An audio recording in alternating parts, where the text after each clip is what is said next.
to actually prevent fraudulent and even unintended overpayments. So is there no pork in this bill then? There's an OMB, in fairness to OMB. No, I'm talking about in the bill. Yeah. There's no pork in this bill that we can take. It's a pork-free bill in your view? That's it? This is just... If you'll ask me specifics... What about the Garden of Heroes? $40 million for President Trump's Garden of Heroes. Can't we, why not just say, you know what?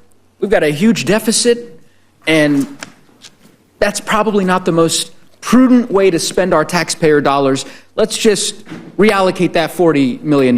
That's a bridge too far for you? Well, I think there's not a bill that I've read and reviewed since I've been a member of Congress, certainly since I've been the budget chair, that I felt lived up perfectly to what I thought we ought to do in stewardship of tax dollars, and what I thought was consistent with the constitutional scope and of this federal government. MAGA Republicans love to lie, but their biggest problem is they're very bad at it, and they're very bad at getting caught in lies. They react aggressively, they get angry, they blow up, they implode. And that is exactly what we saw today when Congressman Joe Nugas made quick work of all of the lies being pushed about this budget by his Republican colleagues, shutting them all down and leaving them silent. We're going to get into it all.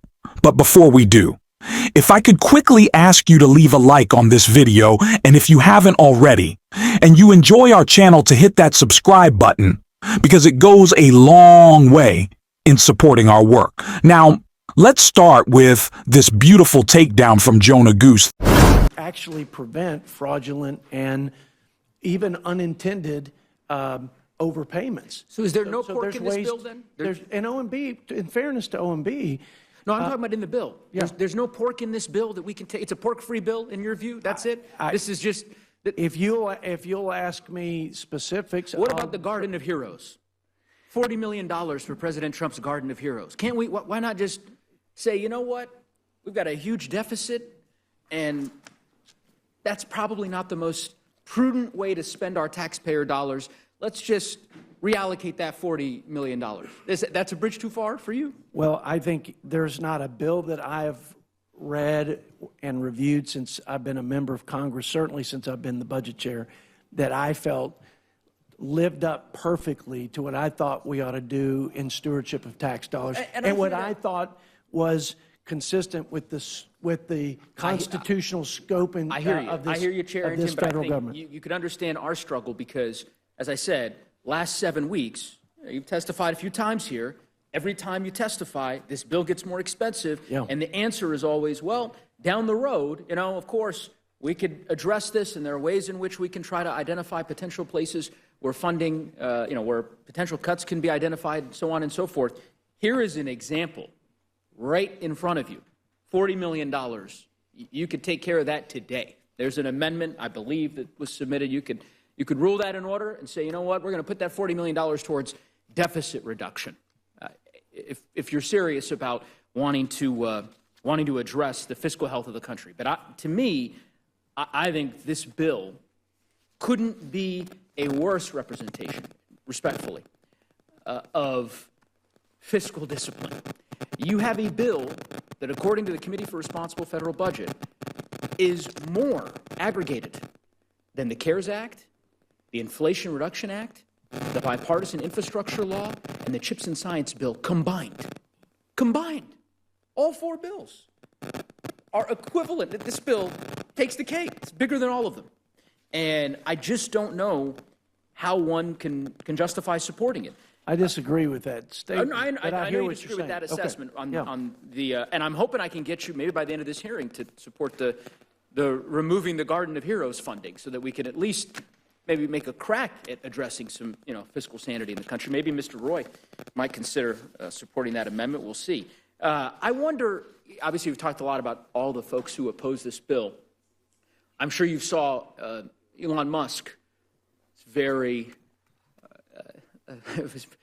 Has been very vocal about his opposition to this bill. You're aware of that? I am aware of that. And sincerely held convictions. You disagree with, you think he's wrong? No, I think he has sincerely held convictions about the runaway spending. But then why not follow his, I mean, he has encouraged everybody to. I don't follow any man in particular. You don't follow any man? I follow my conscience. Let me read you a quote. If I may, let me just finish this quote. I'll read it to you, then you can respond. And then you'll let me respond. This is from your website. This is from your website on May 29th. Quote, this is the headline, Arrington applauds Elon Musk's leadership. And the quote here is, we should not only appreciate Elon's courageous leadership, but follow it by holding Washington accountable, rooting out waste, restoring fiscal sanity before the debt burden crushes the future of this great nation. So I don't. Yeah, sounds like you were telling people about a month ago 100%. that folks should follow his lead 100%. on debt reduction, but it's a different tune. No, it's not. We cut twice the amount of spending that has ever been reduced in the people's government in the history of the people's government. So, if you're looking to make the argument this bill isn't perfect when it comes to any principle, including fiscal discipline, you win. Well, I appreciate that. Because it's not perfect. And so you win. I mean, honestly. But to say the way that MAGA has tried to contort itself to serve both dear leaders in Donald Trump and, of course, Elon Musk, as well as they go to war, is so funny because they don't know what to say. And they're afraid to anger either. It's a tightrope walk on a razor blade because no matter what you say, you might end up getting a mean post on the propaganda site for one man or a mean post on the propaganda site for another. And so they are completely freaking out. But it's not just over Trump and Elon. Of course, they want to go back to their other favorite character to invoke, and that's Joe Biden for some reason. But again, Joe shut that down. House of Representatives is supposed to function. Mr. Neguse. Of course, I'm happy to yield. Would you yield for a question? Sure. Are you aware that the Democrats did this when the Senate passed a 4,000-page bill and sent it over to the House, and the Rules Committee met very soon after that? When was this? Perhaps. I think, I'm not sure if it was the IRA. I will get you the specific date, but I don't know if you were appalled at the way the House operated then. But I figured you probably weren't aware that the president was set very badly by the Democrats. So thank you for yielding. Madam Chair, I'm going to yield to the ranking member in a moment. First, I would hope that you might ask the team, your team, to provide us with that example so that we can have a more fulsome colloquy instead of you sort of citing a random example that I'm not aware of. But I also would just say, I guess that Madam Chair is making the case that I now have the facts. Consolidated Appropriations Bill in 2023.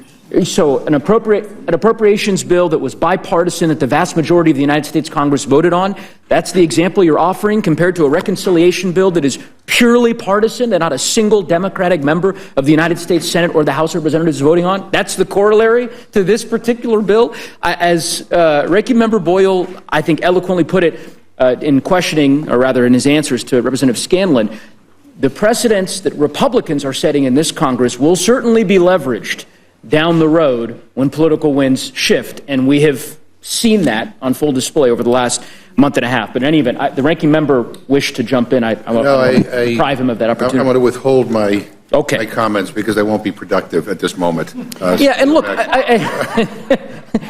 think they. It is so funny that the domestic achievements of the Biden presidency are so far and away better than anything Donald Trump could even lie about that he has achieved. That the example invoked by Republicans of when Democrats were so partisan and pushing their terrible agenda was a bipartisan bill that is now celebrated. They got nothing. They really do, and they can't explain even their own policy. What they claim to know about, as we saw right here. Part of your own money, you pay closer to the attention of the effectiveness. And we have been, the error rates have been... It's a real problem. It's been a real problem. My own state of Pennsylvania, under Governor Shapiro, it was at 17%. I'm glad they got it down to 11% as of the data that came out yesterday, but that's still unacceptable. If it's an underpayment, that's a family that's, once their EBT is looking to their EBT card to be loaded appropriately, so when they go to the grocery store, they know that resource there. It's not, and it's supplemental. It's in addition to everything else in their lives, right? But still, if it's an underpayment, it hurts those family members. If it's an overpayment, believe it or not, it hurts even more. They're going to spend it because it's there.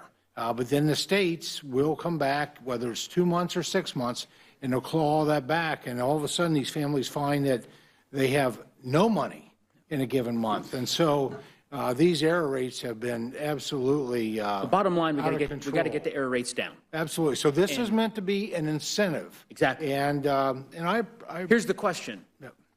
Under the bill as it's drafted now, the higher your error rate, the more likely you are to get a waiver not to have to pay anything as a state. Well, it's short term. It's for a number of years. But why give states? Well, you know what? You'd have to sit down with the senators to figure out why they did that. Alaska is one of them, I think. But does that make sense to you? The gentlelady from Pennsylvania named the states that wound up on that. Correct. The 10 states: Oregon, New Jersey. It was a Senate amendment delay implementation of state, and it's a delayed implementation of state cost share. It doesn't. But why does that? I guess what I'm trying to understand, and you may not. Why did they do it? Well, we're all in politics. We know why they did it in the Senate in order to get certain votes from certain states. And if that is the case, does does that not violate the very objective that you all were trying to achieve? Let me explain why, and I'll give you a chance. It doesn't long term because it does result in a state share. Let's say it this way. It gives them more time to be able to get there. Let me say it this way. The gentleman from Texas, Mr. Royce here, Texas has an error rate that hovers around 6%. So right now, under the bill, as it is proposed, Texas wouldn't necessarily, if it stays below that 6%, doesn't have to pay a state portion-based cost for SNAP. If it gets above 6%, say jumps up to 6.5%, for the next several years, Texas, the state of Texas, and Texas taxpayers have to foot the bill of a state pro rata cost. That's correct. Hold on. I'm not asking a question. Mr. Thompson, never had a payment. I'm not asking a question. Texas has to Please do so. I will. Texas has to do so. Oregon right now, which has one of the highest error rates in the country, does not have to pay a single taxpayer dollar towards this program. You have designed a program in which you are incentivizing states to have a higher error rate. If you're a state, and Ranking Member Craig, I'm asking Ranking Member Craig it's a transition plan. She can answer if she'd like. If you are a state with an error rate of 10% or 11% or 12%, if you can get your error rate higher, that's right. Then under this bill, you won't have to pay a dime. And you get, under this bill that came back today from the Senate, in fact, you get 2 bites at the apple over 2 years to get your error rate up so that you can not have to pay the cost shift for a period of time. It's insanity. It's insanity. A state like Colorado or Missouri or Texas, the states that are trying to keep their error rates down and are doing a good job of it, they get penalized. Meanwhile, New Jersey, Oregon, Alaska, states with a high error rate benefit. Insanity. I don't, and maybe there's another. I just got to say a little off topic, but technically on topic. Jonah Goose is really good at this. I don't feel like he gets enough of a spotlight in the party, but he just seems to have fun out there. He's enjoying himself. He's just kind of picking his spots, and he knows exactly what he's doing. I feel like he might enjoy this. I know obviously not what he wants to be talking about, but right now. But of course, we are going to do everything we can to uplift voices like his on this show. Thanks for watching this video, and if you stuck around to the end, drop a blue heart in the comments, and until next time, I'll see you soon.